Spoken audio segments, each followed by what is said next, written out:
Hello, everybody. Welcome back to the Game FourCast, weekly game podcast where we get together and chat about what we've been playing and all the news stories of the week. My name is Josh, aka BottlerWorks, and I'm here with Olive Meister Will.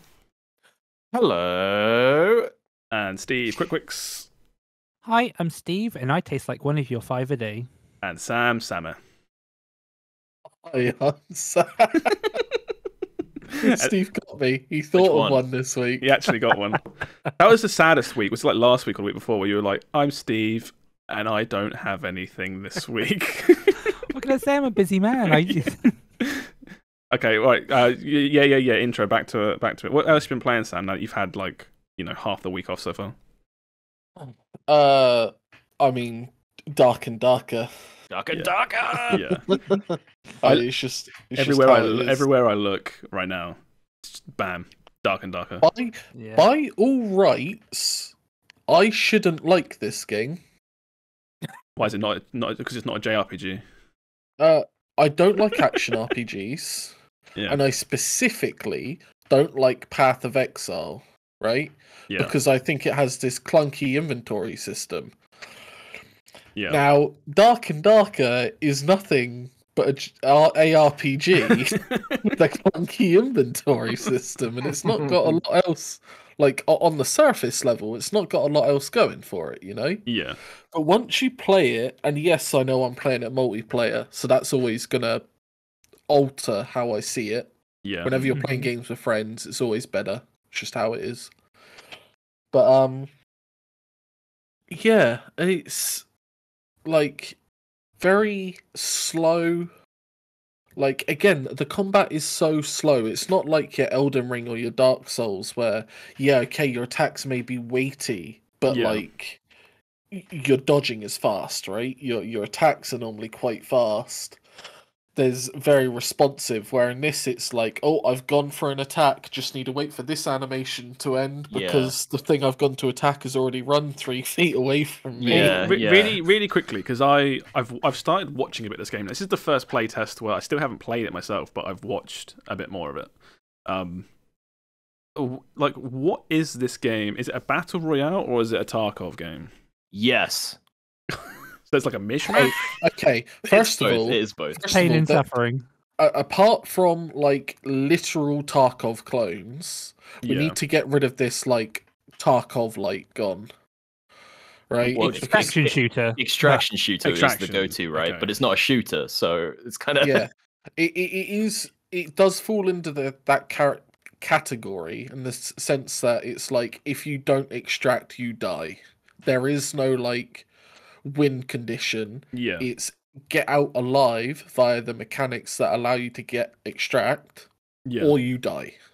Wait, this is also kind of battle royale because it's got like the Fortnite circuit as well. That's why I was going to ask, because some of the footage I've watched, it's got a circle. I understand it's got the circle, but the circle is just to push you towards fighting each other or getting out. It's literally just a timer. It's like, not technically Hunt has a circle. Technically, kind of. No, not really. Oh, this has a very literal circle that does. Yeah, I was gonna say damage that's what it is in like Fortnite though as well, and all these other battle royales is the circle is to push you closer to fight. But it's concretely not a battle royale because killing every other player doesn't give you a win. Oh yeah, yeah, true. okay, that makes sense. Yeah, I am pretty sure I have had 1 or 2 runs where I have literally with my team killed everyone. But you got that chicken dinner. But that doesn't matter. All that matters is, did you find that portal to get your ass out of that dungeon? Yeah. It's one of those things where it's like it's kind of yes, all of those things and none of those things. Like it's a battle royale, but you don't win a round, and you can also, like in extraction shooters, you can just not see anyone and extract, and that kind of is a win. You know what I mean? So it's like, it's like all those things and all those genres mashed together. And does it currently have an end goal? Not really. Accrue wealth.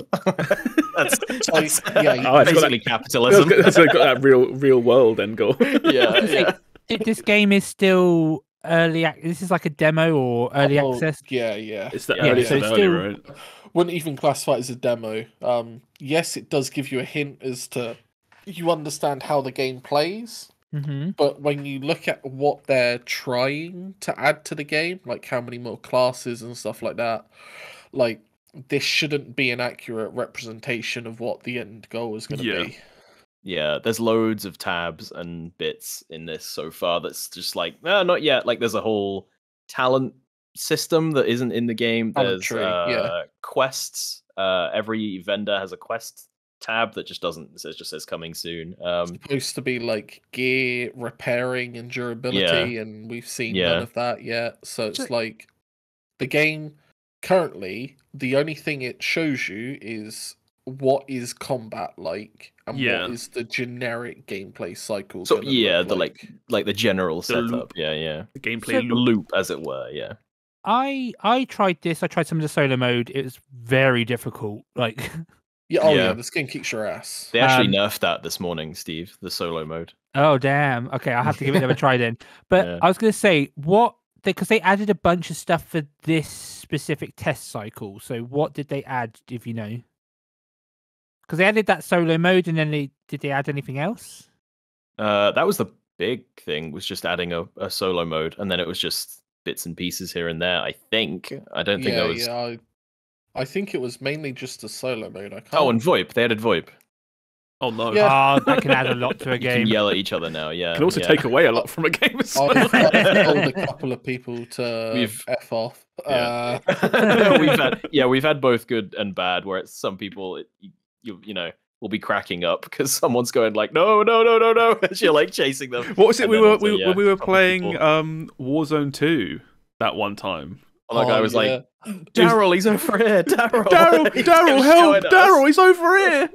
There's nothing better as well where I'm just in. This has happened multiple times. I'm in a room looting, and I just hear someone over VoIP go, "There's people in this room," and I'm like, "Well, I know there's. I'm that people, so I now know there's people that know I'm here." I do feel like thinking about just VoIP and what games I would want it in. I kind of wish that like Dead by Daylight had VoIP, but only between killers and survivors, not like between survivors. Yeah. The idea of just like chasing someone and being like "fuck off." I really want that. That would be really funny. Yeah. But yeah, everyone in the circle I inhabit is this playing is this another game. discussion that Will brought up, which was: is it a lot of people are playing this game right now, or is it everyone in our circle is playing this game right now? Yeah. And then we looked, and when we were playing earlier on, it had 90,000 people playing. Yeah, it's popping up. So it is more than just everyone inside our circle. It's 7th on Steam, right? Just 7th. It's 7th. It's beating Modern Warfare 2. I've seen some big people play this as well. I mean, this is the first GTA of its 5. kind, right? Like melee-oriented medieval extraction game. I was gonna call it extraction shooter. Extraction game. Extraction shooter. Yeah, pretty much. It's such a good theming as well, like fantasy dungeon, so good. 10 out of 10 with the theme. It makes you think, because again, when you play it, like outside looking in, you'll be like, why do people like this game? Oh, my first reaction ages ago was like, what is this fucking Oblivion? I think we all knockoff? did.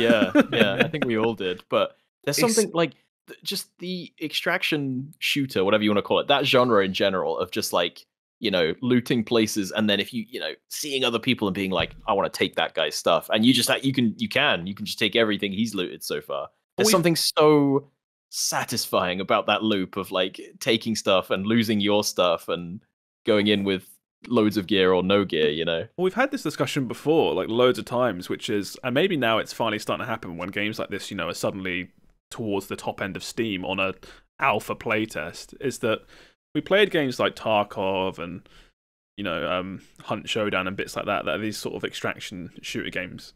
And every time we played them, we're like, why is no one making these? Like, where are they? Like, these games are great. Why is no one making it? And then, these days you've got more like DMZ and stuff like that. It does blow my mind how long it's taken people to be like, oh, this is really fun. Yeah, this is everyone is really enjoying these. Yeah. Well, so we went back to. Sorry, you go, Steve.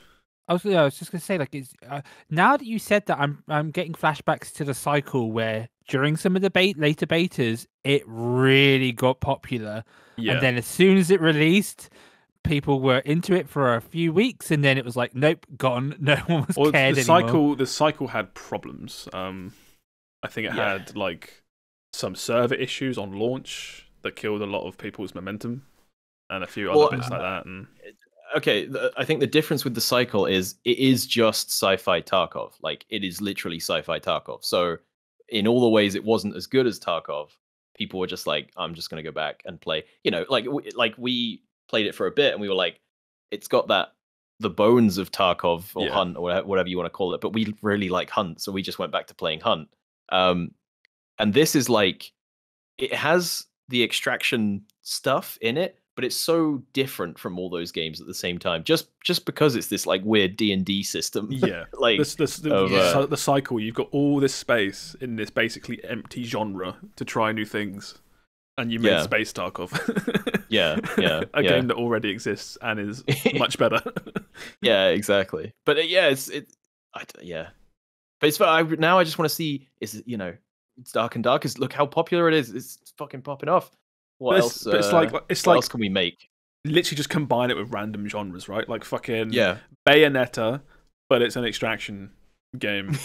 Diablo, but it's an extraction game. Fucking Stardew Valley, but it's an extraction game. Like Mario Kart Battle Mode, except it's also an extraction. I don't know. Just Twisted Metal.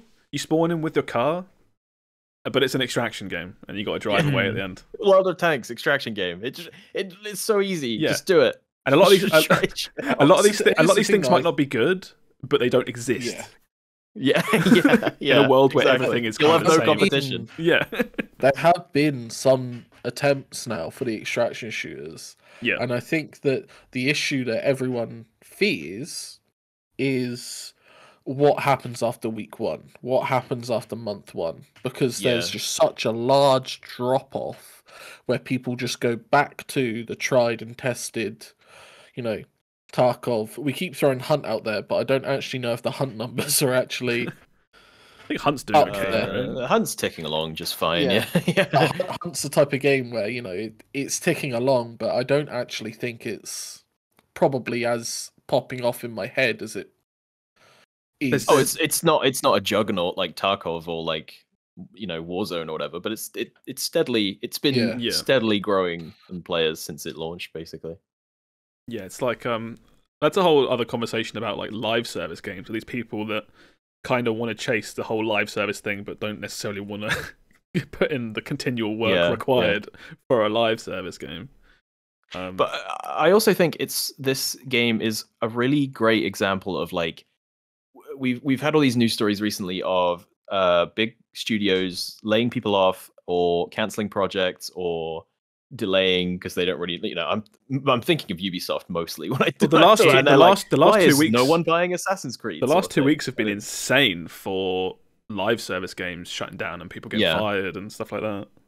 But it makes me you look at these big expensive Assassin's Creed, multi-international, hundreds of people working on them. Yeah, they have like professional VO and all the best tech in the world, and it's like, they're just not doing the numbers and it's like, because people want to play like crappily animated Oblivion characters and just wail on each other with their friends in a dungeon, and it's just like, just come up with little things like this. Like, it's crazy they have all these resources, and then like this little studio comes out and is like, oh look, you can kill this guy and take his pants. Isn't that cool? And everyone's like, this is the best game of all time. you could like take the whole combined budget of something like Skull and Bones at Ubisoft and make like 8 individual fucking weird things. Yeah. And it's just like, look what we've made in a couple of years. We've made 8 little weird things that are all different. Yeah. Some of them are dead now. One of them's popping off and is still really popular. But it's like, no, it's just Skull and Bones. What about we make Skull and Bones and make £1 million off of Skull and Bones? It's like, yeah, we'll sink hundreds of we'll sink millions and millions of dollars into Skull and Bones. Yeah. Not figure out why anyone should buy it or why it's fun, and then we'll just cancel it again. Like, yeah, just take all that R&D money and just funnel it into one guy looking at a forum post that says, "Just make Assassin's Creed 4 again." It's that easy.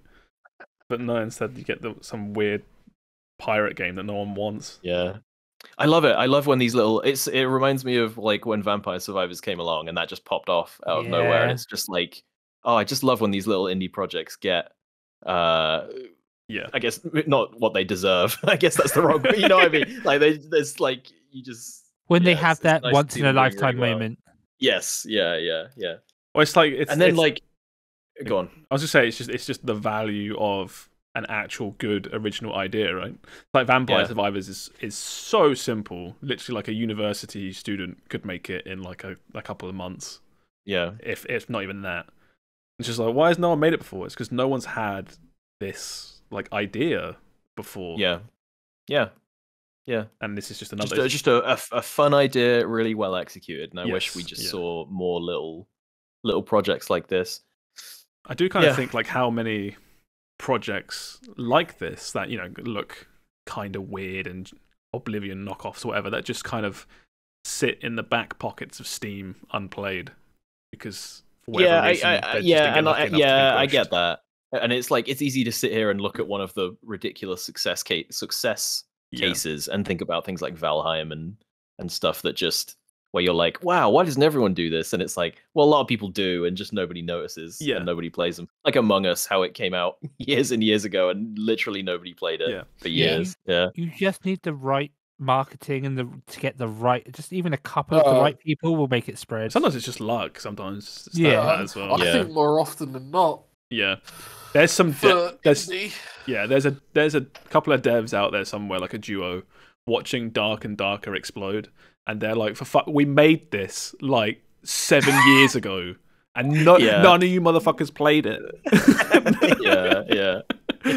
It got one review on Steam going, this is shit. And then that was it. And now Dark and Darker's popping off.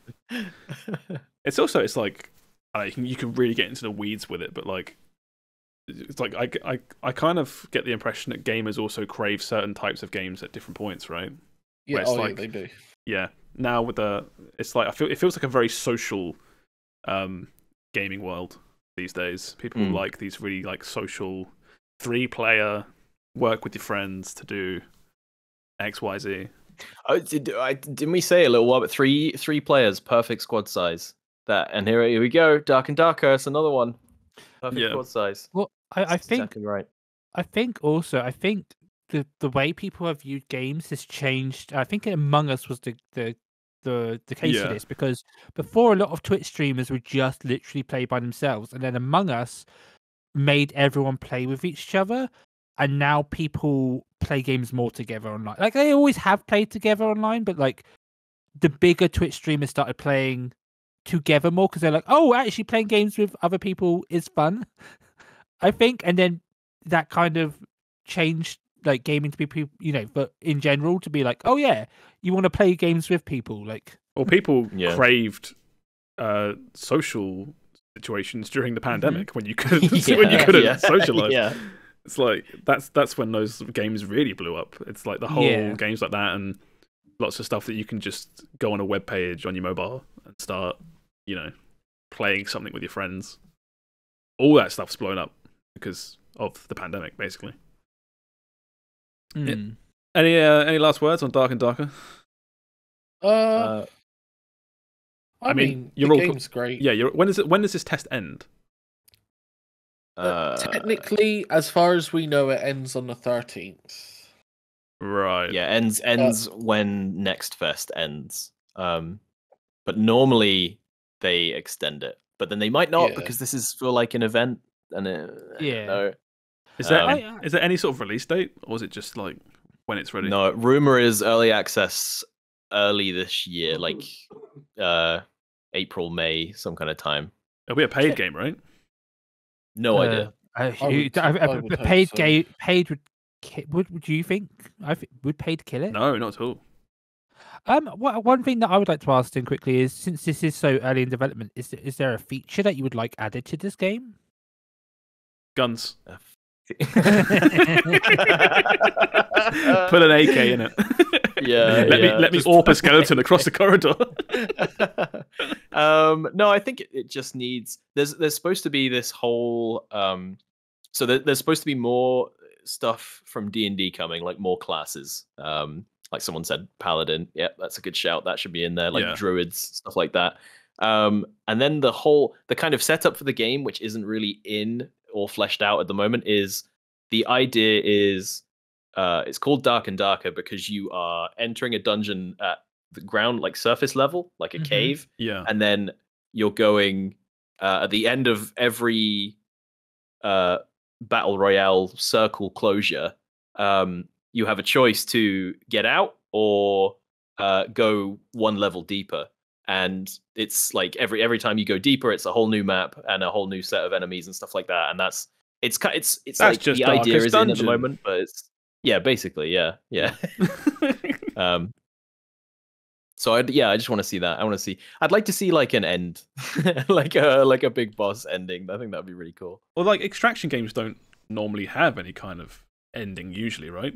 I can't, off the top of my head, it might exist. I'm probably wrong, but I can't think of an extraction game that has a quote unquote ending. Tarkov has a kind of end. It has a bunch of quests, and there is technically an end to those quests. Yeah, but I mean, like here's a thing you do, and then like bam, credits. Like you killed. no, there is nothing like that. Yeah, but you can't complete these games, I guess, kind of. Yeah. I was gonna say, since they're already pushing the envelope out on this a bit more, I would like to see them, like, maybe not have to stick entirely to like a Tarkov formula or something. Like, maybe have like a lobby system, or like, I'm like I know there's like the little bar area, but like, do we need like menus to like do all the stuff? Could we maybe have like an overworld hub or something? Could be fun. You mean like a Destiny kind of thing to Destiny, yeah, maybe just so you can, because like I've been playing a little bit of World of Warcraft, and I just like running around cities, jumping around on my mount, and I'm like, I'd like to do that like, in games rather than just sitting on a menu waiting. Like, I'm not sure. I just want them to try push the envelope a bit more. But still, it could be. Yeah, it's still super early, I guess.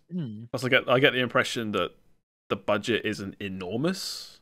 Like, it's obviously got a decent budget behind it, but that's true. How are they funding this? I guess they're getting a bunch of investment now. It's popping off. Or it's made by Iron Mace, who apparently have done Dark and Darker and Dark and Darker demo. So, all the power to them. Must be weird having your first game like blow up. I assume it's their first game. Yeah. I don't know, but anyway, we'll move on from this because I want to talk about something else with you, Will. We delayed it last week, but now I'm ready to talk about it now. How far are you in Hi-Fi Rush? Oh, I just beat the on stage boss. I don't. Do you care like about spoilers? The game kind of lays itself out. Yeah, I was gonna say I've got to the part where it laid itself out, and I was like, oh, okay. Yeah. here's the Illuminati or whatever. Yeah, I've killed the. I guess that would be the fourth. Oh, so you're a lot further than me then. Yeah, I think I'm approaching. There's 2 left. I've got to kill. So yeah, I've only done Rekka, who is the enormous lady. Yeah, the R&D. Yeah, department woman. Yeah, not enormous as in fat. For anyone listening, enormous as in she'll fucking crush. She'll clap your head into a sandwich. Yeah. This game is amazing. Reminded me of someone. Yeah. Anyway, this game is fantastic. I love this game so much. Yeah. What difficulty are you playing on? Oh, I'm just playing on baby normal. Because I'm terrible at rhythm games. I'm going through on the hardest mode because I thought like I can do this is all my shit in a blender, right? I can do this. And the stage I've just got to, I think it's like stage 4 or chapter 4 or something like that, is the first time some of the fights have now been like, okay, it's actually kind of tricky now. I'm actually getting clapped. I will say it introduces mechanics really slow. So I guess we should. This is a rhythm action game, kind of like DMC, but mixed with something like Metal Hellsinger. If you've played Metal Hellsinger, you basically know how the gameplay kind of works. So everything you do is to a beat, to the point where if you hit something offbeat, he'll just take longer to do the animation until he hits to the beat, sort of thing. And your basic setup is you have light attacks which come out on one beat, and you have heavy attacks which skip a beat to come out. So you're doing all these like, 1, 2, 1, 1, 2 kind of combos, and it rewards you for being more on the beat, but it doesn't really punish you for being rhythmically challenged like I am. The mode I'm on, the timings are really tight for getting the attacks out if you want to get the maximum damage. So that's like the basic setup. There are like combo finishes where it'll count down a little circle, and then you hit on the beat, and it does an extra attack. And then what I quite like is that's sort of it for a little bit. You have like dodge, light, heavy, and that's it. And then it slowly opens up really combos. Slowly adds stuff in, which I appreciate, because it's even at the pace it goes at, I found it kind of a lot to take in all at once. And it does.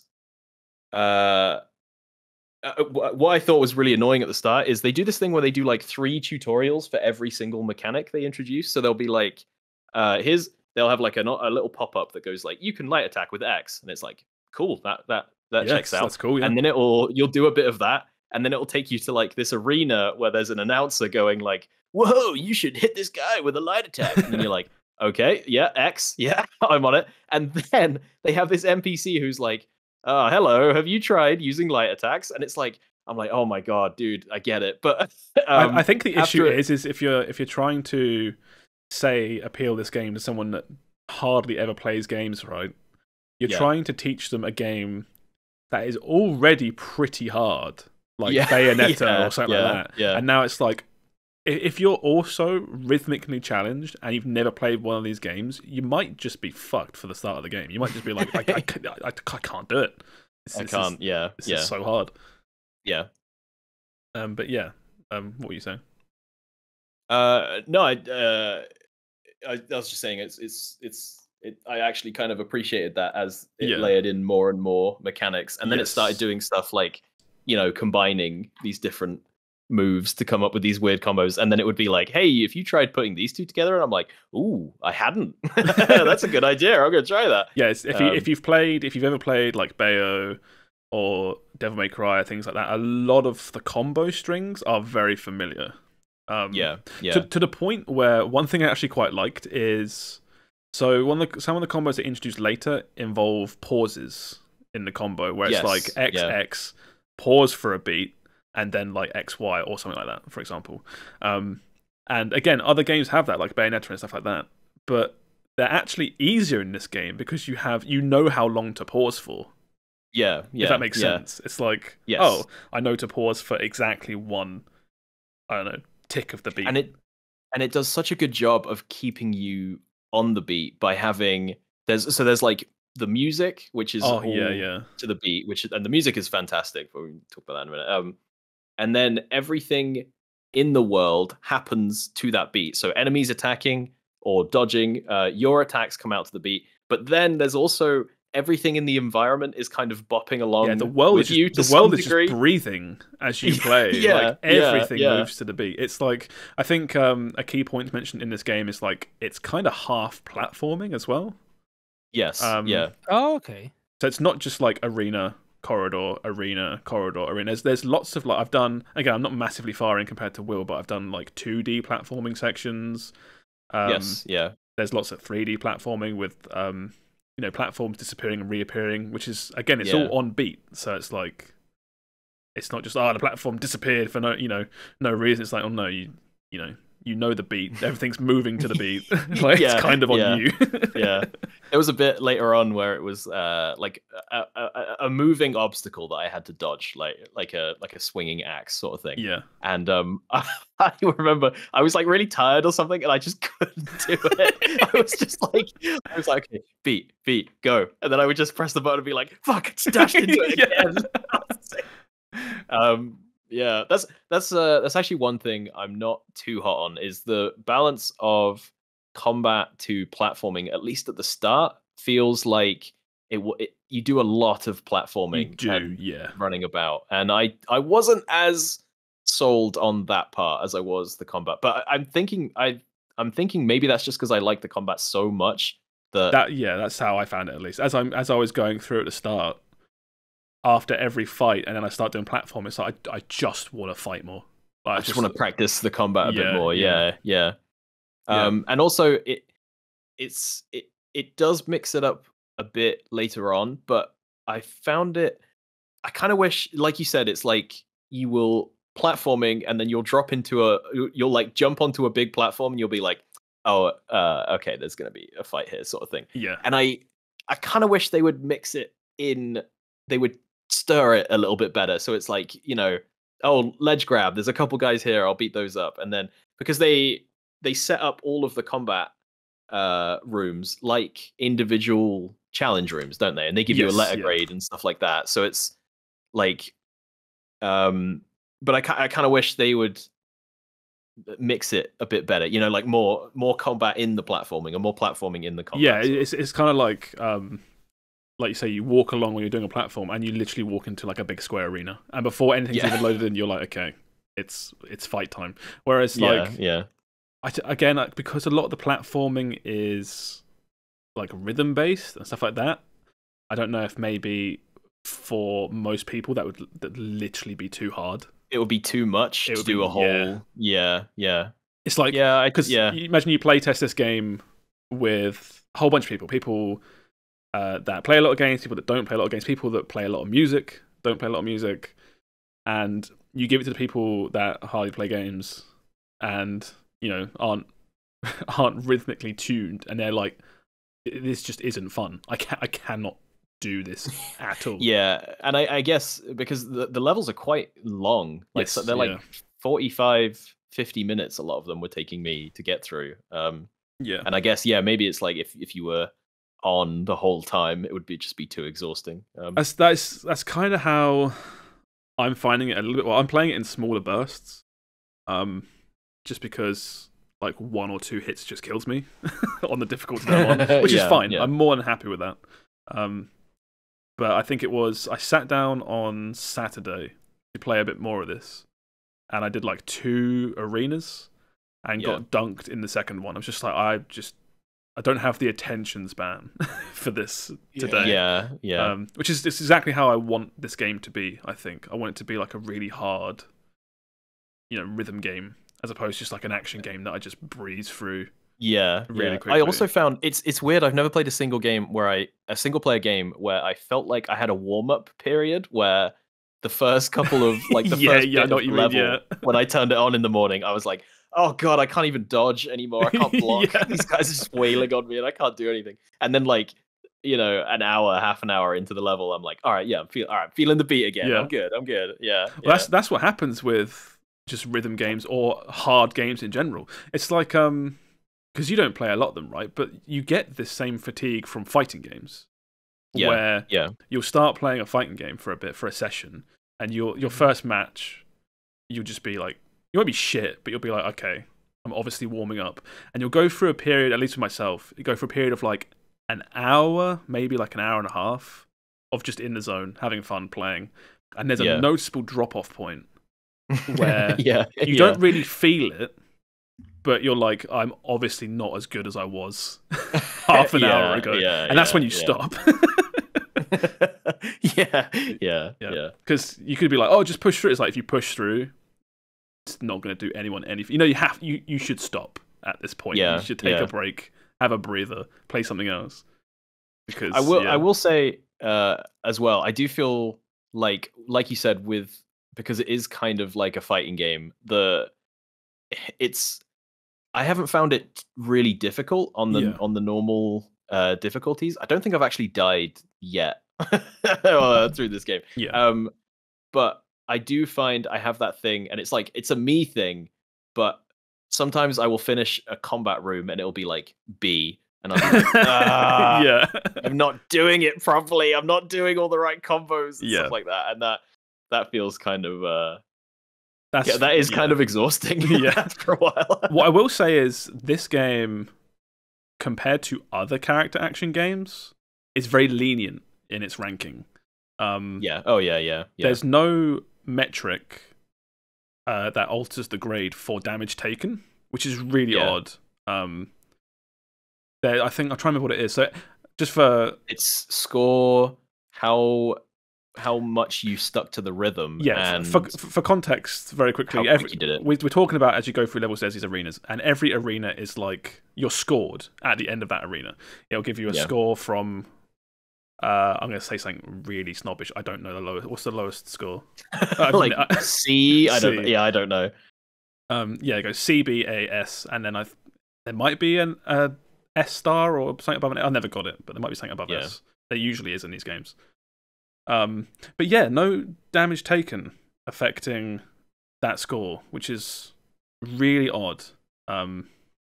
It's like I kind of like it though, because it's more just a focus of like you just stick to the beat and you'll do pretty good. That's fine. Just be good at recognizing the beat. And I do get that. I do understand that. But there have been fights in this game where I've done so well, and I feel like I've done so well. I've got an S rank, and I'm like, oh my god, that felt really good. I nailed that fight. And in other fights where I do really shit and I get beaten up and thrown around and I'm on like a third health compared to when I started, and it's like S rank, and I'm like no, I'm fine with that because it tricks me into thinking I'm really good at the game, and I'm fine, absolutely fine with that. I think it was not the first big boss but the second big boss, which is the Wrecker fight against the big woman. I died in that fight like 3 times and came out with an S rank, and I was like, don't know about that. I wouldn't have given that. I would not have given that to me. We haven't even talked about the aesthetics of this game. This game looks incredible as well. The art is gorgeous. It's really funny. I like games writing has always been a sort of a game that describes itself as being funny. You know, like Borderlands. It doesn't really click with me. But there's something about the writing in this game really clicked with me. I don't know why. There's a great joke right at the start of the game where your guy, the setup is your guy your main character, he's called Chai, and everyone's named after Tease. I think it's Tease. I'm not sure. And he has a duff arm, so he goes to this cyborg future technology place, corporation to get a replacement robot arm, so he can do. I think it's like janitorial work or something. He's perfect for janitorial work. We're going to give him a robot arm so he can clean the toilets. And then something happens, and he gets an MP3 player stamped in his chest. His iPod Shuffle falls onto the machine whilst he's getting the robot arm.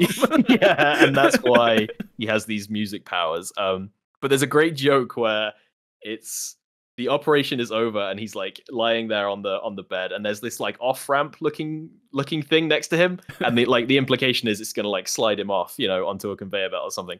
And instead, it just like slowly focuses on him, and then the thing just slams him against the wall just across the room, and it's just so funny, and it's out of nowhere, and I was like, oh, this could actually be really good. That's really funny. The game gives me a lot of like Futurama vibes. I think in the way it looks, as in like factory designs, and it's like very futuristic and bits like that. And one like obvious comparison with the main character as well, because his voice actor is literally this character, is Spider-Man.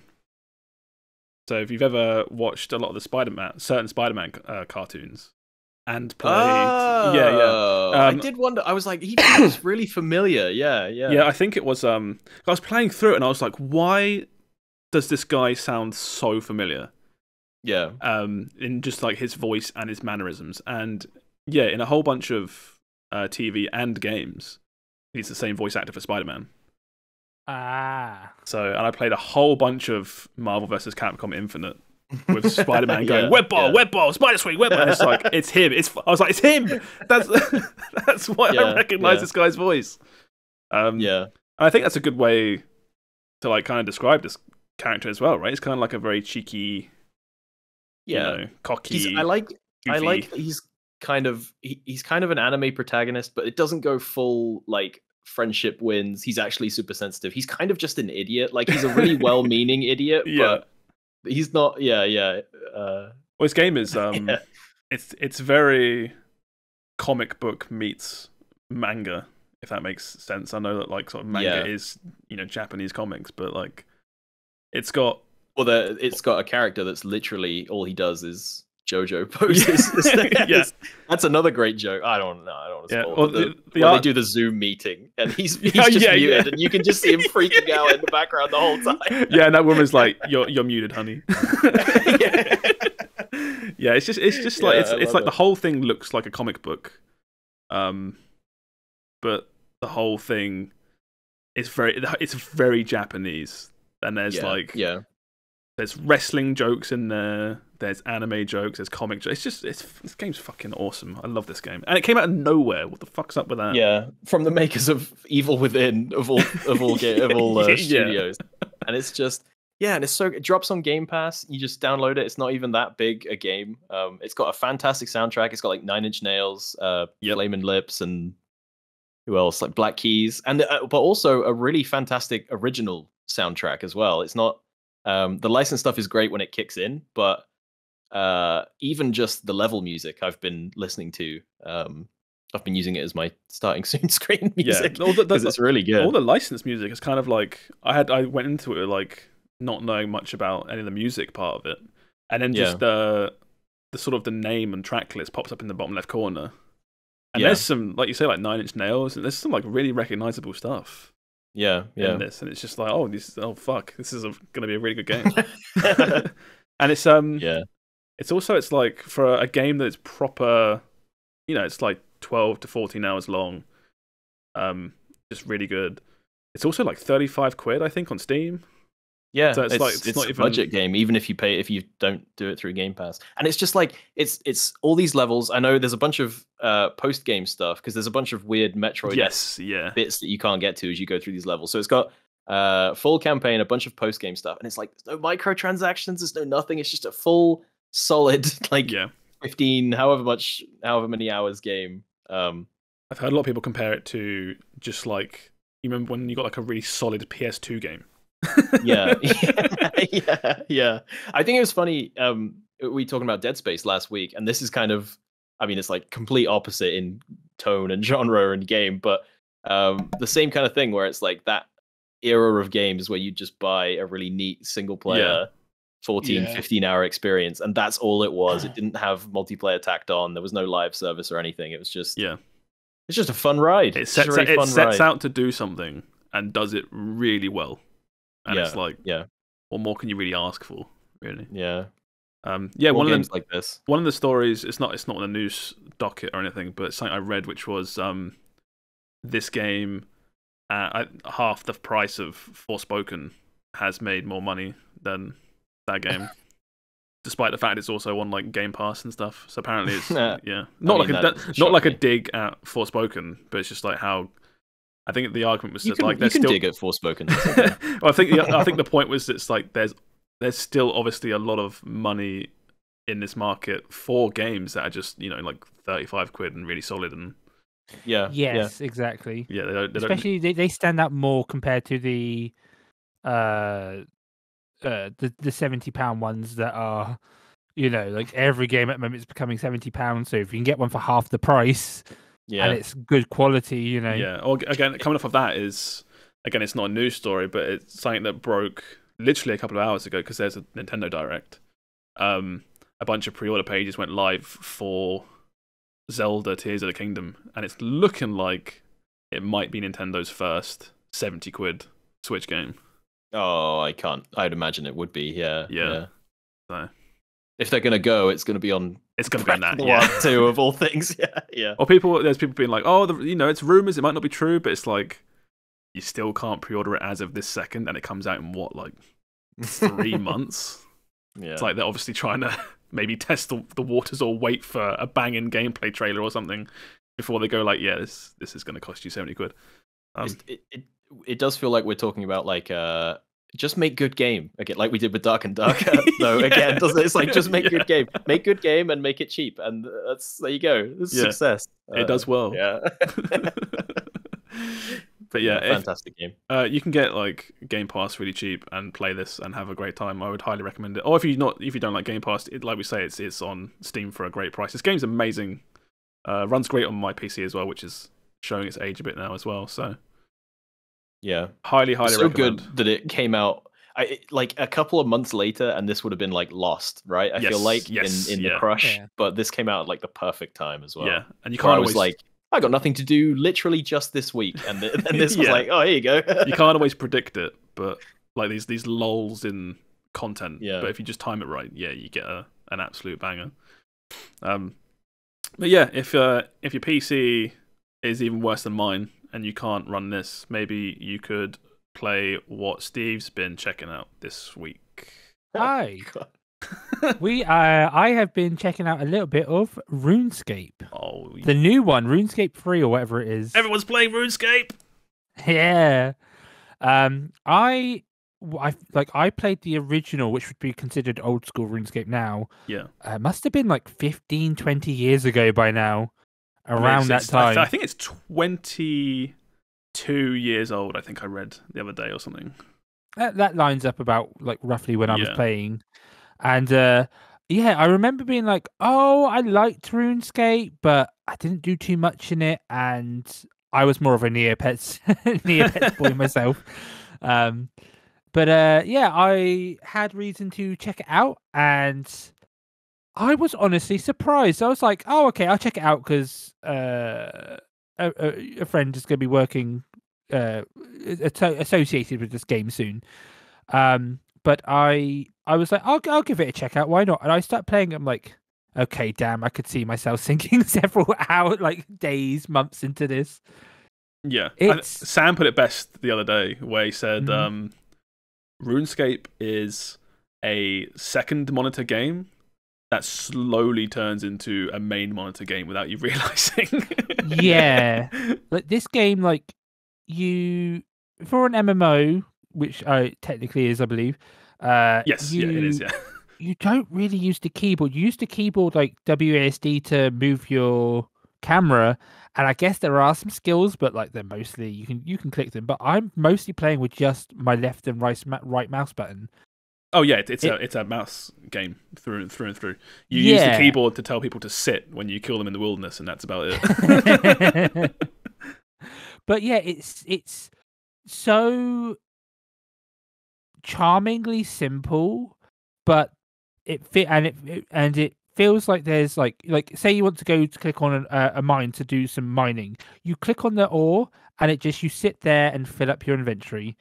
And once your inventory's full, you then do whatever you need to do with it, or put it in your bank or whatnot, and then go back again. And it's just kind of like, at the moment, it feels like a time sync game, like a auto clicker, whatever they're called. Yeah, like what just a idle clicker. game. Yeah, idle game. Yeah, but then you can just keep doing more and more, and there's so much to do in this game. Like, it's the MMO of idle games. That's why RuneScape can be so addicting. Is because it's deviously simple, but the more you play, like, you realize how like deep it goes, and there are so many different like bars and stuff to fill out, or so many like small goals you can set for yourself that always feel achievable. And if you've got that certain type of brain that's wired a certain way, you can literally play these games forever. Because it's definitely one of those games that's like, oh, I want to end, but maybe I can just like get my woodworking up one more level, or and then you check the clock and you're like, oh damn, my 5 more minutes turned into 2 hours. yeah. Well, my account now. So you're playing RuneScape 3. Yes. Which is what is on the screen now. A lot of people might not know there are 2 versions of RuneScape that are playable. RuneScape 3, which is what Steve and Sam are currently playing. But that one's like also just so you're not looking for RuneScape 3, it is default listed as just RuneScape. It's called just RuneScape. There's also something called Old School RuneScape, which is based on RuneScape as of 2007, and then they've updated it from there, but like keeping with the theme of that version of it. And that's what I play. Which I don't know, there's big. It always seems like the people on both sides of the fence are always arguing with each other, but each game has its pros and cons. I think if you've never played RuneScape before, this version you're playing is by far the better one to dip your toes into. Yeah, you can actually see the characters' faces. yeah. Oh, it's like a RuneScape. Obviously, you're playing it now, brand new. Mm-hmm. You got all tutorials and stuff like that. Whereas, old school RuneScape is kind of just like there is tutorial island still, but after a very brief tutorial, it's like, okay, fuck off, go play the game, and you're like, what do I do? where do I go? Yeah. What do I do? And also something that surprised me in terms of streaming this game, because I did play this game for the first time on stream. I was like, okay, I could see myself enjoying this game, but I was like, is it like a good stream game? But then people seemed really invested in like me just going around clicking on ores and stuff. Well, I think it's just like RuneScape in and of itself is so old now that most people have engaged with it at some point, for 5 minutes or for a small session. Like people have usually checked it out. It's like that's why old school RuneScape is so popular compared to RuneScape 3, RuneScape, the one you're playing. Not to say that not saying one's better than the other, but people like old school because they're like, oh shit, I played this like 15 years ago and I can still play it today. People love nostalgia, right? And I think I've had 3 or 4 people, including Sam, tell me that, because they saw me play it once on stream for like an hour and a half, that they have downloaded it as well. Bunch of crack addicts. Literally. I won't even hide it. I played the tutorial for like an hour and a half, and people are like, yes, I'm back in. It brings back the memories and like the issue, quote unquote, with RuneScape is the time investment. Yeah, right? It's highly addictive and consumes a lot of time. Go and pick any MMO, and you can normally hit end game very quickly. Yeah, like 90% of MMOs. Whereas in RuneScape, it's like you can't. Like if you know what you're doing, you could probably get there reasonably quickly. Yeah. But we're still talking months. I'm about, I think, 400 or 500 hours into my RuneScape account. Oh God. I am strongly and firmly in the mid game. Yeah. That's so ludicrous to me. That's so ridiculous. There is. I'm still gearing and getting my account ready to do end game stuff, and it's like grinds in RuneScape are so outrageous, but it's only when you're talking to someone that doesn't play it do you realize how outrageous it is. It's like I can't do this quest until I do 4 more hours of smithing. And it's like, in my brain, I'm like, that's fine. It's just a bit of smithing. But that's... It's funny on the outside of this looking in, because I get it, right? Like, I spent 4 hours on Sunday refactoring my Dyson Sphere factory so I could get sulfur more efficient, right? Like, the sulfur out of the ground more efficiently. So I get it. I get the mentality, but also outside looking in, you all look like crazy people to me. I just don't get it. I don't know. Yeah, like as I said, I was one of those people where it's like, I played RuneScape when I was a kid, and it was like, it was okay. Didn't really like have that jonesing to go back, but playing it now, I'm playing it for like just to get past the tutorial and stuff. I'm like, oh, okay, I can see me losing time in this game. Well, the thing about RuneScape. In general, is the game is fun. Don't get me wrong. Everyone always talks about horrific grinding, but the game has quests, it has stories, it has really engaging stuff that is really fun. It is a game, end of the day. But I find personally that the stuff that I do in it is not hard, but takes such a longer period of time to do that I actually get accomplishment like from doing it, right? Whereas I feel like there are so many theme park MMOs these days. Like you were saying, like you can download the new WoW expansion and finish everything in that expansion before your sub runs out, right? Whereas RuneScape, I can slowly work towards it by playing an hour a day, and actually, even though it's not worth anything, I can actually like feel accomplishment towards the end of it. I sound fucking stupid. I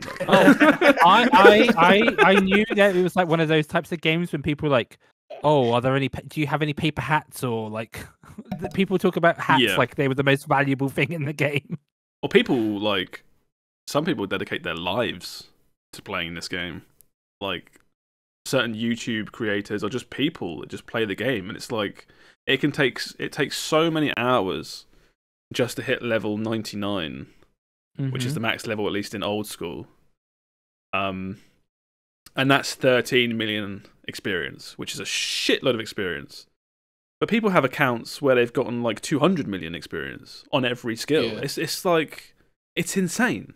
It's actually insane. But that's just how this game is for certain people. And there are people that have other games that have that many. I mean, how many hours do you both have in Hunt Showdown? If I call you out right now, 2,000-ish. 2,445. Yeah, so you could be like 2/3 towards maxing a RuneScape account with that much time. I could have had one skill maxed out. If only I'd spent my time more wisely. You could have a max RuneScape account. Why did no one tell me? A YouTube creator that maxed their account in 7,000 hours by using the Ultimate Iron Man restrictions, which is can't trade with other people and you can't have a bank. So you have your 28 inventory slots and that's it. It took him 7,000 hours to get every stat to 99. There's Is that fast? Are you like? That's it's not. You're saying that as if like that's really impressive, but I can't tell if that's impressive because it's really fast or because it took so long. Imagine you could do the normal things you can do, right? Trade and put things in a bank. I'm pretty sure you could probably hit 99 in every stat in 2,000 hours. Do you think I could do it by the end of the year? Oh yeah. You think I could finish RuneScape by the end of the year? Yes, you could. If you played it like you played Hunt. Yes. Yeah, you could. Yeah, 100%. All right, guys. But there's I'm switching gears. One of the top posts on the old school RuneScape Reddit is a picture of a guy with his 3 accounts lined up, and one of them is a regular account. Yeah. One of them is a Iron Man, which is, like you said, you can't trade, and one is a Ultimate Iron Man. The hardcore. Which is the hardcore. Had never died, never used the bank, never traded, and all 3 of them are maxed, and they're all saying out loud their like playtime. And I think it's like each one is about 4,000, 5,000 hours. Imagine completing RuneScape three times. Like fuck's sake, it's insane. Oh, just quickly as well. I need to know because why is this RuneScape free? One or two obviously died. Can you tell me? It's not they died, right? I'll give you a really quick rundown. What do you want to do, Sam? Oh, you go for it. You got this. So RuneScape came out, early 2000s. It looked. You know what you think is it's old school RuneScape the way it looks. It looks even worse than that. It was like 2D sprites in a really shitty 3D world. And that was RuneScape. Then what they did is they then updated the entire game to the art style that we now know as old school RuneScape. And that was RuneScape 2. So you got RuneScape 1. Oh, so old school. Oh, okay. I didn't know that. Yeah. Yeah, so if I can find a picture now. So if I type in Rune, I'm doing this with my left hand, which is why it's a bit jank. So RuneScape Classic. Yeah, RuneScape Classic is like a 2D, 2.5D. This is RuneScape Classic. Fucking look at it. It's like ancient, right? Yeah, I didn't play that. Not a lot of people played this. This is old, like early 2000s. That's RuneScape 1. Then it became RuneScape 2, which everyone knows as old school RuneScape Nowadays, it's old Yeah. school RuneScape. And that's the one that everyone knows. Yeah. It looks like that. That's what I play. And then at some point, I think like early 2010s, they did a massive update graphically. They overhauled the combat. They overhauled. Yeah, it was called the evolution of combat. Highly controversial. A lot of people didn't like it. But either way, they did such a massive overhaul of the combat, of the graphics, of a bunch of stuff that they named it RuneScape 3. But again, it's not a new game. Yeah. It didn't get named RuneScape 3 until old school RuneScape really became a thing. Yeah, so basically they changed a bunch of stuff and the player base kind of fell off a cliff. Like no one really played it and a lot of people fell off it.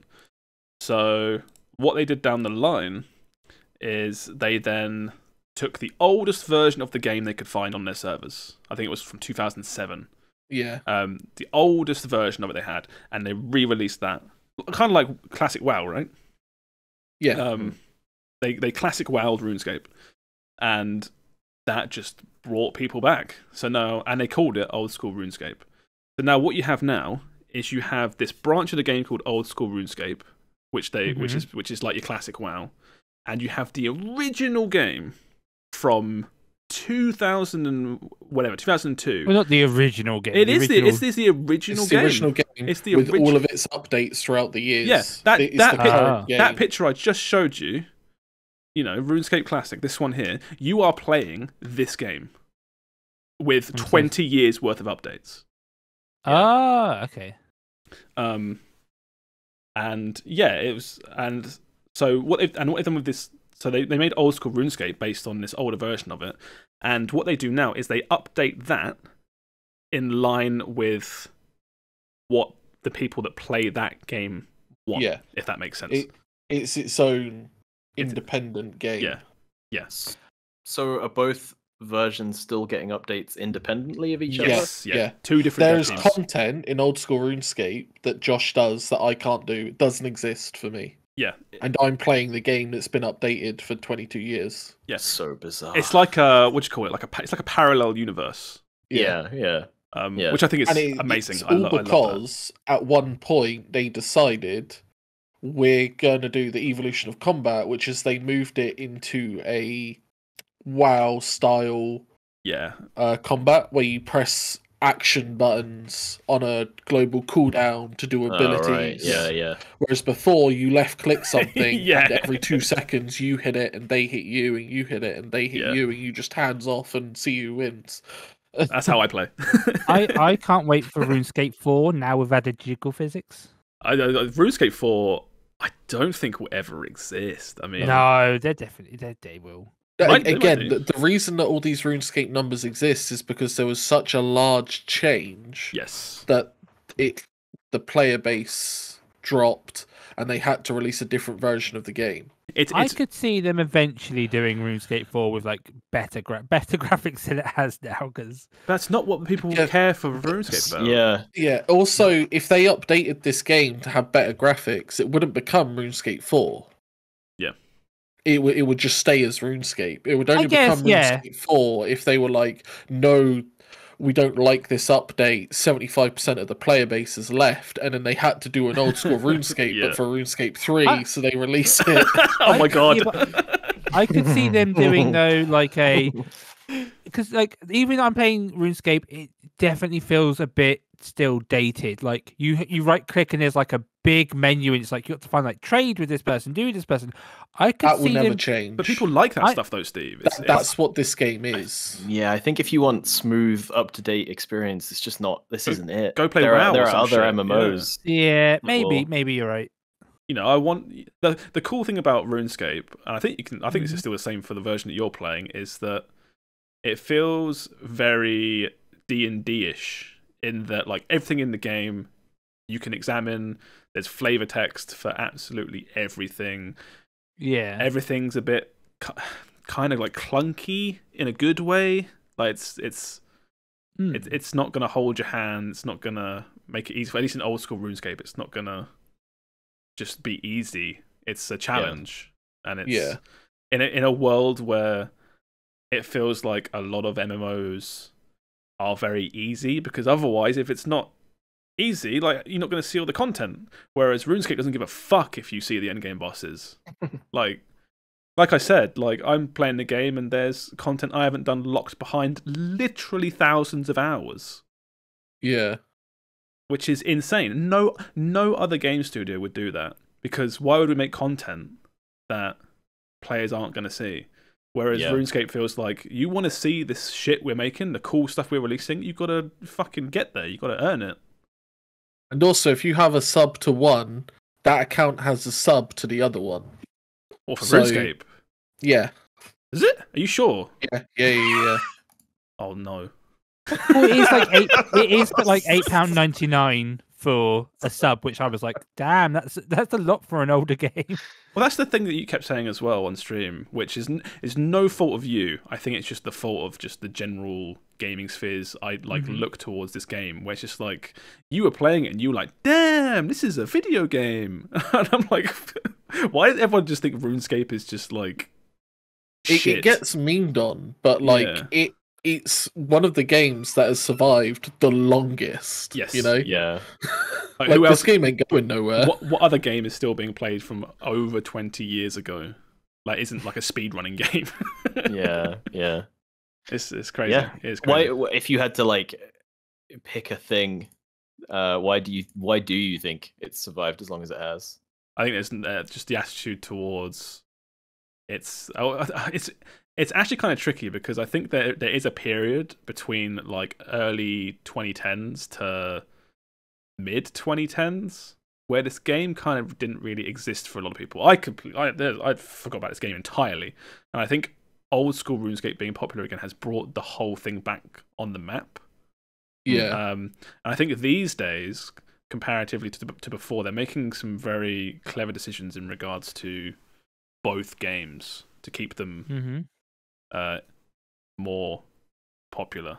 I think another thing is the way they brought old school RuneScape back was they made it so that every change has to pass a community poll. Yes, yeah.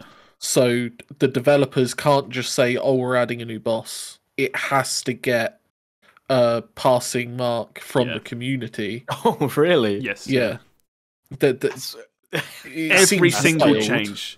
Sam's single change. Yeah, Sam's saying like a new boss being added, but they're like, there's a pouch in the game that lets you hold 3 different runes. Should we let it hold 4 runes? And like the tiniest of things like that. To the renaming of NPCs, to the tiniest of graphical changes. Everything is polled, which is good and bad. That must be exhausting. It must be. Yeah. But it's one of those things where that definitely, like, people look back at that and say that is what saved the game when it was dying, because they fully went, right, we're not just saying you have a voice, you decide now. We'll make it, you decide what we're doing. What game do you think could do that and like it would actually be like I don't know, because we're already at the point where people want it taken away in old school RuneScape now, because they're like, right, it's been like that for 5+ years now. The devs know what they're doing. Yeah. Like they shouldn't have to poll the community every time they want to make a change. It does slow down content quite a bit. It's like I've seen a few examples, like you say, where it's like, oh, the last patch we did, we accidentally removed a few trees here. Should we add them back? So, oh fuck it, who cares? Just put the trees back. Like, if you're gonna like add a new skill or something, which they're doing, then poll it extensively and make sure it doesn't fucking break the entire economy or whatever. But it's just like the tiniest of things, like you can probably get away with doing. It's fine. Yeah. I think like maybe haven't we said for a while that World of Warcraft needs to just maybe listen a little bit and. Oh yeah. I think the issue of WoW is you have this thing of like, oh, they have made a single change which was talked about. Maybe they are listening, and then an expansion comes out, and you're like, oh no, they didn't listen at all. Yeah, RuneScape is free. Go play it. Get addicted like us. It's great. It's good fun. Yeah. You talking to me? just Yeah, we'll play it. Everyone at large, basically. Oh, no. Yeah, now you're gonna have like I have in my stream of like I'll load up and Josh will be in there being like, "You're playing Hunt? Oh, I wanted RuneScape or something else." Yeah, one of the last thing of note. Fair, I just want more Hitman streams from Will. I can't help it. I love that game. That game's fun. One last thing of note I'll say about RuneScape before we push it along is one thing that saved it, I think, as well for a lot of people is the mobile version. You can play both games on mobile, which is a lot of the hideous grinds in this game, quote unquote hideous grinds, are a lot more manageable when you can do them. Taking a dump or something.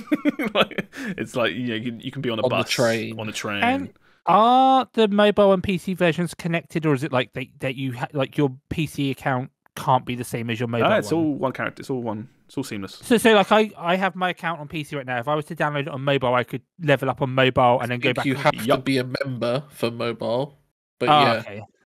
But okay. Yeah, I do training on my like 20-minute train commute to work. Just fuck it. I can have like picture in picture with YouTube. So it's just like half my screen is just YouTube that I'll be watching anyway, and then it's just RuneScape, fuck it in the background. That's efficient XP right there. No XP wasted. The amount of time that Josh has played RuneScape, he could have trained to be a brain surgeon by now. Yeah, basically. Sad, isn't it? Then he wouldn't have a max level RuneScape account, and really, it speaks for itself. Doesn't it? I put on my CV if I max a RuneScape account. I wouldn't fucking care. Yeah, I would.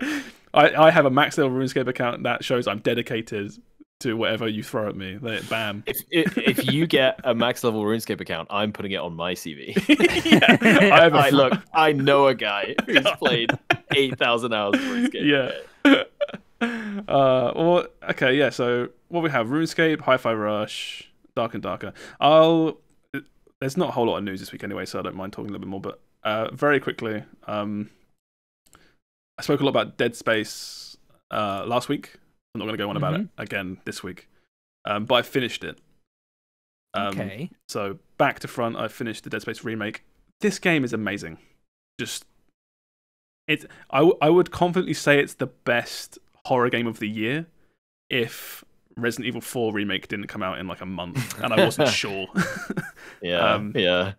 But if you've never played Dead Space, I envy you. Because this game is you can play this fresh and it's amazing. Because it is now with this remake, it is one of the best horror games that just exists. Like action horror, it's amazing.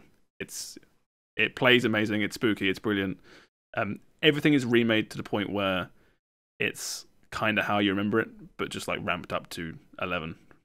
So when after the podcast last week, I had a few more sessions with it. And I don't get a lot of time these days to sit down and just like blitz a game. But any free hour I got was like getting from work at 5ish, cook dinner, do chores till 6. Okay, right, sit down, Dead Space for like 3-4 hours. Just like bam, bam. Like couldn't wait to play more. Brilliant game. One last little thing that I checked out. I played just enough, I think, to talk about it for a few minutes. With you, Will. Is Grounded, because you played a lot. Oh, cool! Grounded. Yeah. I finally checked out Grounded, and I don't know if I'll go back to it. Are you playing on your own? I'm playing my own, yeah. Yeah. I can't remember if you said. Did you say this game was really easy or really hard? I said it was really punishing at the start. Yeah, because the game's really fucking hard, and I think that's why I'm not going to play more of it, because it's way too hard. Yeah, I had a lot of fun with it. The spiders fuck you up, man. I feel like I knew where the game wanted me to go. I had to go to this hedge and like this like lab in a hedge, and I was like, that's cool. And I got there and I had as much like armor and food and weapons and stuff as like potions. I think they're not potions, but they're basically potions. And I just got riddled. Every time I'd go there, there'd be these little spiders. Spiders bite me and kill me, and I'd have to travel back there again. And we played through about 50% of the game on, I think, whatever the normal difficulty was. Yeah, I'm playing on normal as well. Yeah, I'm thinking like this is really hard, and then we turned it down to easy, and then that felt too easy, Oh, but no. I think it's because by that point we had fully geared, we had been, trained in the fires of normal mode. So when we went to easy, we were like, oh, this is a cakewalk now. So yeah, we had the same problem where easy was way too easy, but normal was it's weird because it's not hard. It is hard, but it had difficulty like, spikes. It's fine, and then it's like, yeah, fuck you, you're dead. And like, it's more like, it's more like I guess punishing is the word, where you have to spend so much time grinding for like resources to make med kits and smoothies and the best armor and stuff like that. It takes you ages and ages and ages, and then even then when you're like fully prepped, it's like, this is still really punishing sometimes. And I'm on my own, so yeah, I'd say try easy, and just because once we put it to easy, I did start having more fun, because it was I mean, I had loads of fun anyway, but I was having a different kind of fun where it was like, oh, this is like a victory lap, where now we're just exploring and building fun zipline structures and stuff like that, and having, because there's so much fun stuff to find there. It's a really good exploration game. the actual, like, the look of it, the aesthetics, just the fact that you're small, surrounded by all these bugs, is brilliant. I love that stuff. I thought it was really, really fun. It was just like, I felt like it got to a point where, like I said, I went to the next like story progression bit, and I couldn't do it. So I was like, okay, that's fine. I'll go back to base. I'll make some new stuff. I'll do whatever. And I just felt like every direction I walked in was death. Yeah, there'd be something there that would just be like, we talk about Margit in Elden Ring. Yeah, which is like the Margit kills you. Margit is the fuck off boss that says F off, go gear up, go do something else, go somewhere else. Yeah. And I felt like every direction I would go to would be a bug that is like, what are you doing here? Piss off. And I'd be like, okay. Yeah, it does. I mean, it does feel like that. Yeah. And I had like in my session, the last hour was wandering around and just being like, I don't really know what to build next, and everything I can kill, I have all its like stuff already, and anything I can't kill is kind of what I need. But it's too strong. It's weird. It was weird. We found it was like really big spikes of like, you can gear up all you want, but then when you try it, because it's all tiers of gear, isn't it? Yeah. But then it's like, okay, we need to kill this guy to go up a tier, to get his armor and start building his weapons and go up to tier 2 or whatever. And it's like, every time we came up to that point, we were like, all right, here we fucking go. Like, well, we got to kill I don't know, a mosquito now. And it's like, oh, here we go. This is maybe that's the point I just got to. Then I just didn't push hard enough. Maybe. Yeah, it was like once you did get over those humps, it did become a lot easier. Like by the end, we were running around the starting area, just like blasting everything in one hit, and that was pretty fun. But it does also feel like you say, like every tier has some sort of boss or enemy you have to kill to get. It's like the key. It's like that key unlocks the rest. You have to find it. Like, I think it was like the ladybugs or something. We killed one of those, and then it was like, okay, we can build that armor, and now we can start challenging these harder monsters. It feels very early access in design when you think of it like that. Where it's like every tier boss is like the end of a patch. That's true actually. Yeah. It's like, you killed the ladybug, now come back in 3 months for the next part of the garden. Exactly. Yeah. Now you're geared. We're gonna release the harder stuff next month. Yeah. It does. There is some really, really fun stuff that I think, because like you said, it came out in patches and big content updates. There's some really fun stuff that they hold way too long in that game. Like you start off and you have like a bow and arrow, but by the end we were like, Erin built like a wizard staff, and she was just like Bug Gandalf, where she's throwing fireballs down. I was like, where was this for the last like 50 hours that we played? It's ridiculous. Yeah. That's just like final patch where they're just like, hang on a minute, like, bear with me. Yeah. Bug Gandalf. What if Bug Gandalf? Yeah. Yeah, it's a shame. I don't think I'll go back to it. Yeah, that's fair. I feel like I got everything I needed out of that session. I've had it installed for ages, and never got around to playing it. And now I've played it enough that I think I can see where, apart from Bug Gandalf, I can see where it's going.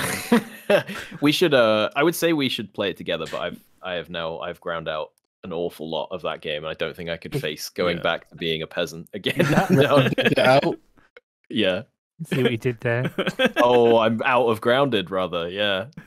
Well, we should play it. Like, there's tons of survival games coming out in the future. There's that. What's that one with the Mary Poppins umbrella that everyone's excited for? Oh. Nightingale. Nightingale. That's the one. That's the only thing I remember. Build bases. There's also the Mines of Moria one, right? There's the dwarf. Yeah, the dwarf Mines of Moria survival game. There's Sons of the Forest is coming out. This month, right? I really want to try that. Late February, early access. Yeah. Yeah. Oh, should we look at some news stories? Yeah. No. Okay. So bye, everybody. Thanks. There's, like I said, like there's. I've got like 5 stories, but they're so weak. We've got we just got to vamp until the. We've got enough to last like 20 minutes. So. Oh, we do. Oh, okay. Yeah. Okay. I can talk more on RuneScape. Don't we? Sat, I really want you to, but we probably shouldn't.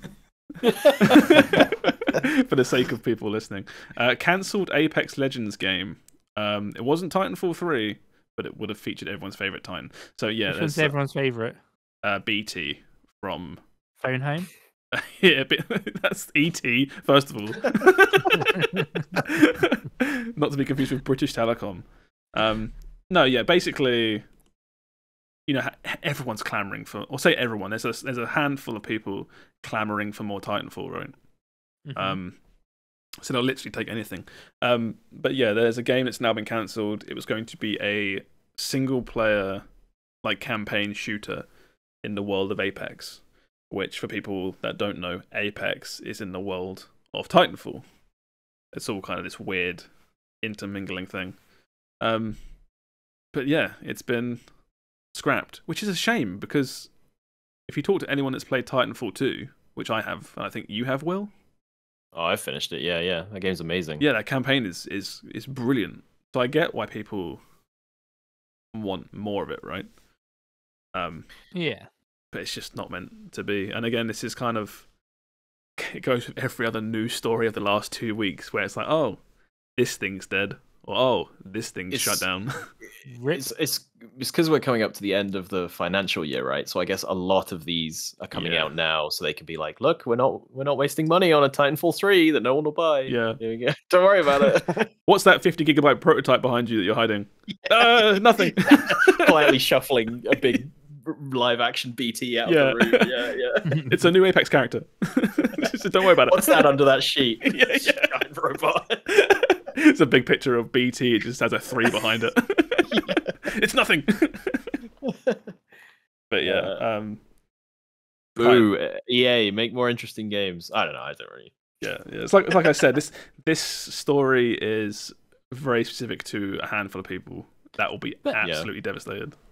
But like, Apex is doing really well. We talked about last week that the Apex mobile game was being cancelled or something, right? It's being shut down. It is out, but it's being weird shut down. When Apex Legends is still doing extremely well. I mean, we don't know. Or there's that, but it's also like an individual game can do well. I don't think Apex is massively popular because it's specifically Apex. It's because of the way it plays, because of what it, the genre it's in, things like that, combined with obviously the world and the lore. I think just because Apex is amazing on its own doesn't necessarily mean a campaign shooter would do brilliantly well. Especially like I said, it'd be a 70 quid campaign shooter, which as much as people want Titanfall 3. I don't know. Would it make its money back in today's day and age? That's the thing. Like, the campaigns of shooters, like I always have fond memories of like almost every COD campaign from back in the day. But it would never have been worth the price of the game, right? It was just a good campaign you had to do, and then you played multiplayer for 500 hours, you know? Yeah.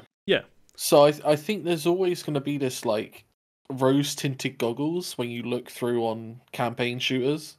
Yeah. Because you never bought that game for the campaign. It feels like you got it for free, and that's why you look it better than what it is. Well, yeah, it's like I still play because I've said a million times that I rent basically every game that I play because I only play them once and then I'm done with them. I still rent every single Call of Duty game every year just to play the campaign. Absolutely. And I think those campaigns are amazing. They're so dumb, but they're so brilliant. And there's so much love poured into those campaigns. Like the gameplay is fun and varied. I think if you go back like maybe like a dozen podcasts, I talk about Modern Warfare 2 Remake. Or Modern Warfare 2, I guess. The campaign. And I loved it. I had nothing but good things to say. But it is the hardest sell to anybody. Because it's 70 quid. Not only... Oh, sorry, go on. I was just going to say, if you could go on the PlayStation Store or on Steam and buy just the campaign for 20 quid, which even that would be steep for some people, but I would argue 20 quid is worth it for those campaigns. Yeah, but we've said that forever, and they just... Yeah. They won't do it. Or because they want their money. Well, it's because they have a handful of people by the balls making them pay 70 quid every year just for the campaign. Because some people will do that. Mm-hmm. But I also think in regards to something like a Titanfall 3, like we all remember the Titanfall 2 campaign fondly, but like I can't imagine how much that must have cost to make. Yeah. For something that you finish in about, what was it, like 6 hours or something? If that. And then you never touch it again. There's no avenue for more streams of revenue for that single player game. You know what I mean? So like I don't know. I can see why these things. Yeah, and the argument of like, well, if you want to give more longevity to it, then make it have multiplayer again, like the other ones. It's like, well, we have Apex up and running right now, making money. Exactly. What's it going to do? Just boot Apex? Yeah. all you're going to do is like you're not going to gain a whole bunch of like Call of Duty people. You're going to split the Apex players, and now they're playing, Apex multiplayer plus original Apex. Yeah, it's weird. It's also been a long time now, not a massive time, but like Titanfall 2. It's not exactly in people's minds anymore, is it? Like no, it's not. Almost feels like the slowly over time getting the Half-Life 2 treatment in people's minds. It's like they should do more Titanfall, do more Half-Life 2. Because it's like safe, isn't it? Yeah. Oh god, excuse me. I'm sorry, am I boring you? This story's boring. I stayed up till 3 a.m. last night trying to get a reverb button to work on my little stupid side keyboard. And was it worth it? I mean, yes. let the Twitch audience decide. Before the Nintendo Direct in 25 minutes, which we will be watching, bit of a Nintendo story very quickly. Nintendo Switch surpasses the Game Boy and PS4 in lifetime sales. So it's thanks COVID. But basically, it still seems insane to me as well that Switches are sold at like I think close to, if not the same as their original launch price. Yeah. It's crazy. And who doesn't have a Switch? Everyone's buying Switches still. Actually, Erin's sister recently just got one. Invested in a Switch. Yeah. So there's people still out there. They're finding them apparently. I don't watch. It's interesting because I don't watch a lot of TV, and I mean like channel 1, 2, 3, 4. I think they have a very big and strong like ad campaign. Targeting the stragglers that still don't own a Switch. That's insane though. 122.55 million Switches. Yeah. A reference, that's 4 million more than the original Game Boy, and 5 million more than the PS4, which is And then so that puts it firmly in second place, behind their own Nintendo DS. It's just like... But the Wii, didn't the Wii pop off as well? Maybe it's there's no mention here, but I'm like, you're right. The Wii must be Because I know DS is like is DS the best selling of all time? It must be. Yeah, it's got to be says, at this point, right? Yeah. Let's find out. Wii lifetime sales 101. Wow. So it's way surpassed the Wii. That was 21 million copies ago. Insane. There you go. Yeah, the DS was just insane, apparently. Yeah, mate. The DS was nuts. Well, the DS had it because as they kept well. re-releasing it. I had like 4 DSs. Also, because they kept bringing out absolute bangers as well. Yeah. The God. DS is like over its life, its library of games is insane. It's so good. But yeah, so it's overcome those two, but still got some catching up to do to DS. Do you think it'll overtake the DS realistically? I think it might do. I think it has a chance to. I think if they released a Pro model, it definitely would. Well, it still feels like there's it's just still on its train, right? There's no slowing down. It's just it depends how many like mid-generation updates they release for it, right? Because what I remember of the 3DS was the Nintendo DS was there was like the DS and then the DS Lite and then the DS was it DS XL or something, and they just kept releasing newer and newer versions, and they just supported it for a really long time as well. So I could totally see it overtaking. Matt said in chat as well, which is right. Yeah, the PS2 also has an insane amount of units as well. Oh yeah, isn't the PS2 just absurd? It's like such an outlier. Well, it's close to the DS. If that's 154 for the DS, then 158 for the PS2. Unless all of a sudden the DS sells 4 million new units for some reason. Could you go to a store and find a boxed DS? No, of course you couldn't. If I was Nintendo and I had that treasure trove of money they've got, I would be so petty. I would make a special edition Nintendo DS re-release, and I would make exactly like 5 million, 100,000 more of them than it would take to overtake the PS2 in sales. Just to say you got the best selling console of all time. Yeah. Actually, speaking of DS and more relevant 3DS, the 3DS and the Wii U eShops will be closing down next month. So not the Wii U eShop. No. But there are lists out there on the internet of like games that will be forever. Like at the moment, will be just gone when the eShops disappear. So if there's been any games that you're like, oh, I really wanted to play that, like for example, some of the old Pokemon games are like Pokemon Red, Blue, Yellow, Gold, Silver, Crystal. The viable way to play them at the moment is their 3DS eShop. A lot of games are not being will be playable, obtainable anymore. Made to say boy. I hate you.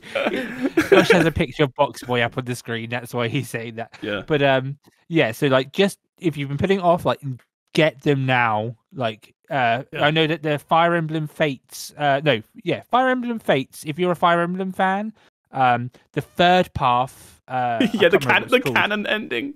The canon ending was either the only way to get it physically was the deluxe edition, and if not, it was like download exclusive. So yeah, if you want that, get it now. If you want some of the older Pokemon games, get them now. Yeah, just look and buy anything you want now. You want to play? Still download it, but you can't purchase it. You want to play Box Boy? Get it now. Mm-hmm. Is Box Boy going away? Oh no. Yeah, he should be in Smash, right? It wouldn't take much work. Someone could do that on their break. Right, last couple of stories really quick. Dragon Age DreadWolf. A bit of gameplay leaks online with some information. It's going to look like, or play, supposedly like 2018's God of War. Not Ragnarok for some reason in this article that I read. They compare it to 2018 God of War. You can see it here. Same game, isn't it? Really? Like, not to be reductive, but no, it is. But then why would you not compare it to Ragnarok? I don't know. Oh, I don't know, because you're a bad journalist. I don't know why. Like, I'm not sure. Like, after the GTA leak, and I'm just like, don't stop leaking games already. Well, this looks more complete than that GTA leak. Yeah, I know, but still, like, I'm just like, stop leaking games. Just let the developers also announce looks like when they want. Budget Dark Souls. I don't know if I'm I didn't know about this, but I'm not sure that's what people who like Dragon Age are after. But maybe I'm wrong. I don't know. I feel like I'm not big into Dragon Age, but I feel like the response to here's your new Dragon Age game, it's like God of War 2018. I'd be like, oh, fucking really? Yeah. Why can't you just make Origins again? just make the first game, but better. I've never played a Dragon Age game. The only thing I know about Dragon Age is that people like to choose who they romance. Yeah, that's BioWare. That's early BioWare. Yeah. Is it current BioWare? Did BioWare still really do like ham-fisted romance? Don't they make Anthem and then you couldn't romance anyone in that game? Can I kiss the mech? Is Anthem BioWare? That's why it failed. Right? Anthem was BioWare. Fuck it was. Yeah. You played Anthem from start to finish for some reason. I thought it'd be a fun. I was like, it can't be as bad as everyone says, right? It was. Real OGs of the Olive Meister stream were there when he streamed Anthem to 6 people. and I streamed to about 9 people, and I was the top Anthem streamer because it was just me and one Spanish guy. Yeah.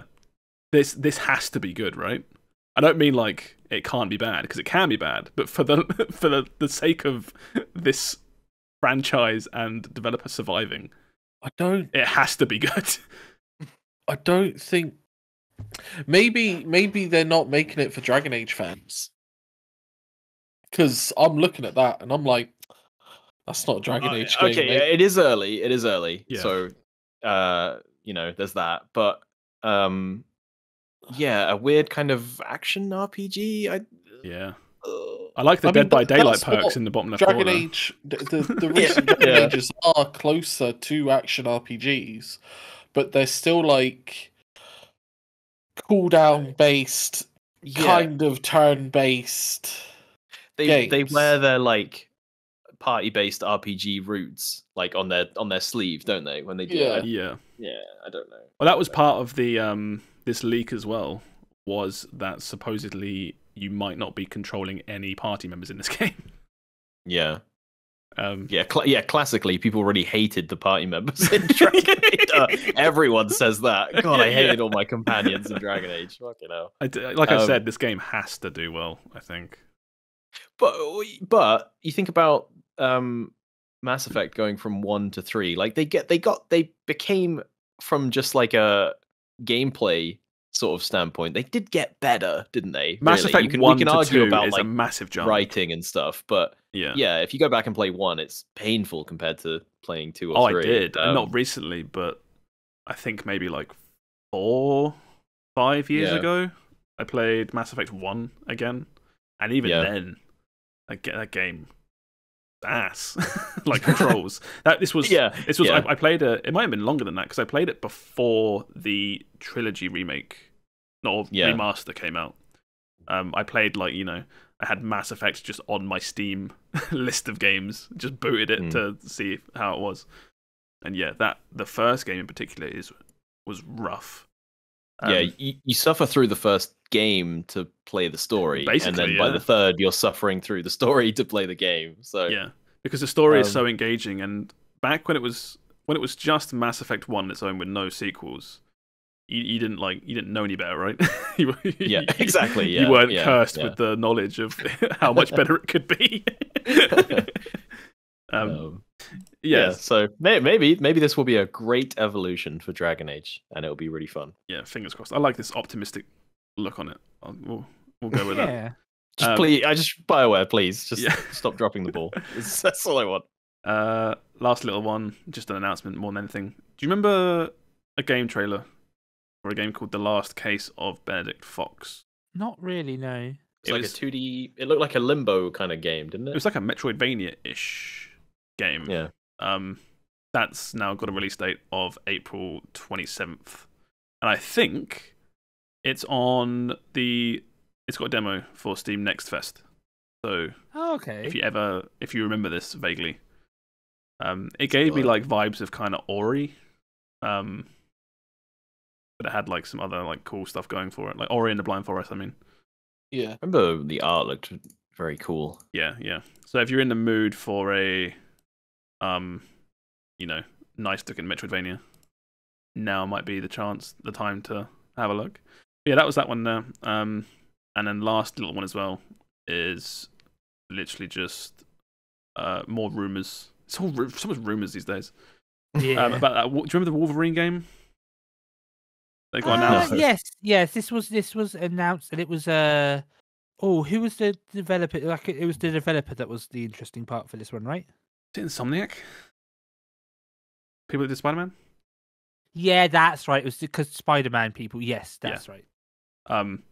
Rumors of a hard M rating that would be an 18 for UK people. Semi-open world design similar to God of War in 2025. That's literally it. Like I said, it's very, very slow news week. But that's it for the news. We'll do, because we've got the direct very, very soon. Very quickly, Steve, what's coming out?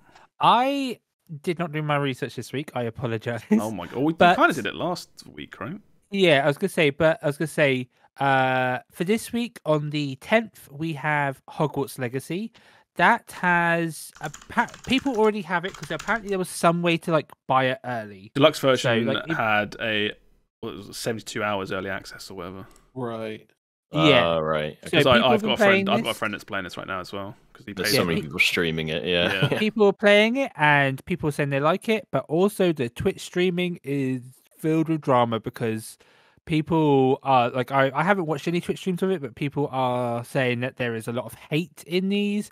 I saw on Twitter today that someone made a tool to be like, your favorite streamer played Hogwarts Legacy? So you made a tool to help people hate Brigade, like and it's tasteful. I'm gonna say it's a hard read, but I feel like quite an obvious one. There will be some sort of story for next week's podcast revolving around this game somehow. I just feel like I got a feeling something is gonna happen. I don't know whether it's like I don't know. Depends how strongly you feel. What's going on. But what surprises me is that Twitch streamers are like, I'm just streaming this game, and then they're like, oh, I'm getting hate brigaded, surprise Pikachu face. I'm like, really? Anyway. I'm not